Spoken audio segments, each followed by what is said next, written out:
தூத்துக்குடி, நெல்லை, தென்காசி, கன்னியாகுமரி உள்ளிட்ட மாவட்டங்களுக்கு தேவைக்கு ஏற்ப பேருந்துகள் இயக்கப்படும் என அரசு விரைவு போக்குவரத்து கழகம் அறிவிப்பு ஒன்றை வெளியிட்டிருக்கிறது. இது பற்றிய மேலும் விவரங்களை எமது செய்தியாளர் தாயுமானவன் சொல்ல கேட்கலாம். வணக்கம் தாயுமானவன், இந்த அறிவிப்பு தொடர்பான முழு விவரங்கள் என பதிவு பண்ணுங்க.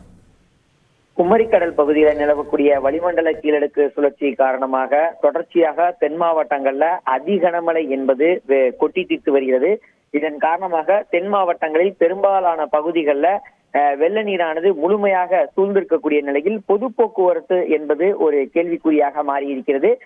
காரணம் என்னவென்றால், சென்னையிலிருந்து தென் மாவட்டங்களுக்கு செல்லக்கூடிய ரயில்கள் மற்றும் தென் மாவட்டங்களில் இருந்து சென்னைக்கு வர வேண்டிய ரயில் சேவை என்பது கடுமையாக பாதிக்கப்பட்டிருக்கிறது. கனமழை காரணமாக திருநெல்வேலியில் இருந்து புறப்பட வேண்டிய பெரும்பாலான ரயில்கள் என்பது ரத்து செய்யப்பட்டிருக்கிறது. இதேபோல் திருநெல்வேலியிலிருந்து செல்ல வேண்டிய பிற ரயில்களும் ரத்து செய்யப்பட்டிருக்கிறது.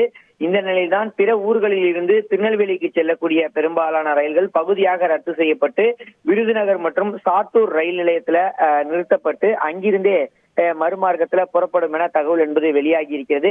இந்த ரயில்கள் ரத்து காரணமாக பொது போக்குவரத்து என்பது பாதிக்கப்படக்கூடிய ஒரு சூழல் இருந்து வருகிறது.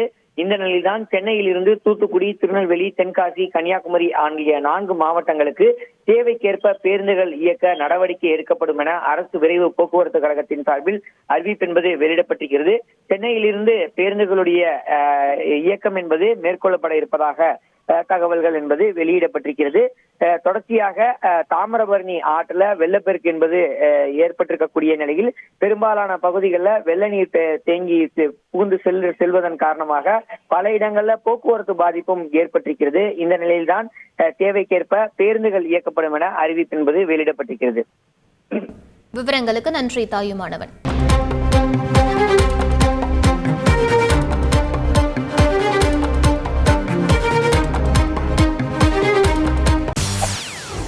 செய்திகளை உடனுக்குடன் தெரிந்து கொள்ள உடனே சப்ஸ்கிரைப் பண்ணுங்க.